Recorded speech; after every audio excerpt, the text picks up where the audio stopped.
നമുക്ക് അതിലേക്ക് സ്കറിയാണ് ചെറുപുഴയിൽ നിന്നും. ശ്രീ സ്കറിയ, താങ്കൾ ഇതിനെ എങ്ങനെയാണ് വിലയിരുത്തുന്നത്? നമസ്കാരം കിരൺ. നമസ്കാരം. എനിക്ക് നമ്മുടെ പണ്ടത്തെ ഒരു സിനിമാ പാട്ടാണ് ഓർമ്മ വരുന്നത് കിരണേ. അതേതാണ്? മരം ചാടി നടന്നൊരു കുരങ്ങൻ മനുഷ്യന്റെ കുപ്പായമണിഞ്ഞു, മാനിനായി നടന്നു ഭവിച്ചു, മരത്തിൽ നിന്നവൻ മെല്ലെ മണ്ണിൽ ഭവിച്ചു. ആ പാട്ട് ഞാൻ കൂടുതൽ പാടത്തിന്റെ സമയം പോകുന്നത്. ഇത് നല്ല കാര്യങ്ങൾ നടത്തിയാൽ രാഷ്ട്രീയം നോക്കാതെ നല്ല കാര്യങ്ങളാന്ന് പറയുന്നത്. ഈ പിള്ളേർക്ക് ഇപ്പൊ നേരത്തെ പുസ്തകം കൊടുക്കുന്നത് കൊണ്ട് തന്നെ ഇവിടെ ഭൂലോകം ഇടിച്ചു വീഴുന്നുണ്ട്. ആ പിള്ളേർ അത് കൃത്യമായി ചെയ്യും. പിന്നെ ഈ പുസ്തകം നേരത്തെ കൊടുത്തതിനകത്ത് ഒരു അപാകത എന്താണെന്ന് വെച്ചാൽ തെരഞ്ഞെടുപ്പ് 22-ാം തീയതിയോ അല്ലെങ്കിൽ ഈ മാസം 28-ന്റെ ഉള്ളിൽ പ്രഖ്യാപിക്കും. അതിനു മുമ്പേ കൊടുത്തത് ഒരു രാഷ്ട്രീയ മുതലെടുപ്പിന് വേണ്ടിയുള്ള കാര്യങ്ങളാണെന്നാണ് എനിക്ക് തോന്നുന്നത്. പിന്നെ വിദ്യാഭ്യാസ വകുപ്പ് മന്ത്രി വേറൊരു കാര്യം പറഞ്ഞായിരുന്നു കിരൺ.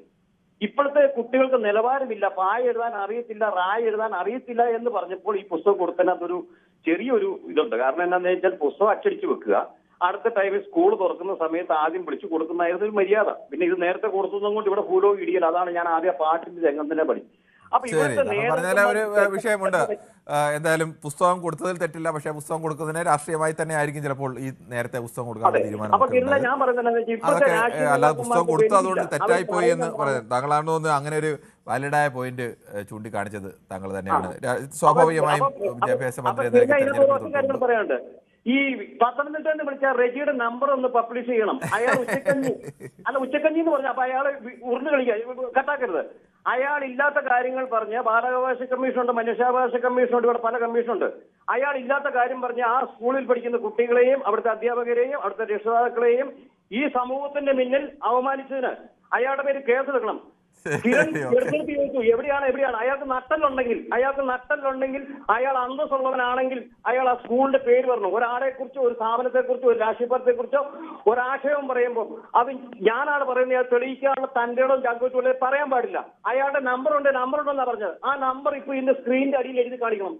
കാരണം അയാൾ വൃത്തികെട്ട, അതായത് ഭാഷ വേറെയാണ് മലയാള ഭാഷ പറയുന്നത്. ഞാൻ കണ്ണൂർ. ശരി, ഓക്കെ. എന്തായാലും അത് കേട്ടോണ്ടിരുന്ന ആളുകൾക്കൊക്കെ അതിന്റെ സത്യാവസ്ഥ എന്താണെന്ന് ബോധ്യപ്പെടും. അതുകൊണ്ട് തന്നെയാണ് ആവർത്തിച്ച് നോക്കുന്നുണ്ടായിരുന്നു കിരൺ 10 പ്രാവശ്യം ചോദിച്ചു. അയാൾ അന്തസ്സുള്ളവൻ, അയാളുടെ കുട്ടികൾ വിദ്യാഭ്യാസം നടത്തിയിട്ടുണ്ടെങ്കിൽ അല്ലെങ്കിൽ നടത്തുന്നുണ്ടെങ്കിൽ അയാളുടെ മക്കളുടെ മക്കൾ നടത്തുന്നുണ്ടെങ്കിൽ ഇന്ന് കേരളത്തിൽ രാഷ്ട്രീയം ഏതുമായിക്കോട്ടെ എന്തുമായിക്കോട്ടെ എല്ലാ സ്കൂളുകളിലും ഉച്ചക്കഞ്ഞിക്ക് വേറെ ഇന്ന് മുട്ട കൊടുക്കുന്നുണ്ട്. ഇന്ന് വെള്ളിയാഴ്ച മുട്ടയും പാലും കിട്ടിയ ദിവസമാണ്. അയാൾ അതുകൊണ്ട് വൃത്തികെട്ട പ്രസ്ഥാനം പറഞ്ഞ അയാളെ നേരിട്ട് കണ്ടാണല്ലോ ചോപ്പാക്ക് വെച്ച് നോക്കോ പറ്റിയ അടിയ കൊടുക്കുന്നുണ്ട്. താങ്കളുടെ അഭിപ്രായം വളരെ വ്യക്തമാണ്.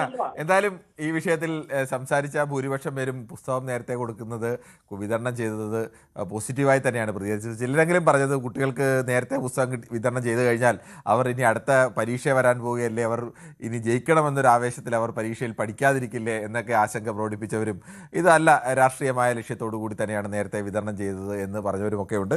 അല്ലാത്ത രീതിയിലൊക്കെ പറഞ്ഞ ആളുകളുണ്ട്. എനിക്ക് തോന്നുന്നു ഏറ്റവും ചർച്ചയായത് ഷാജിയാണ് പത്തനംതിട്ടയിൽ നിന്ന് പറഞ്ഞത്. അദ്ദേഹം പറയുന്നത് അദ്ദേഹത്തിൻ്റെ മക്കൾ പഠിക്കുന്ന സ്കൂൾ കോന്നിയിലാണ്.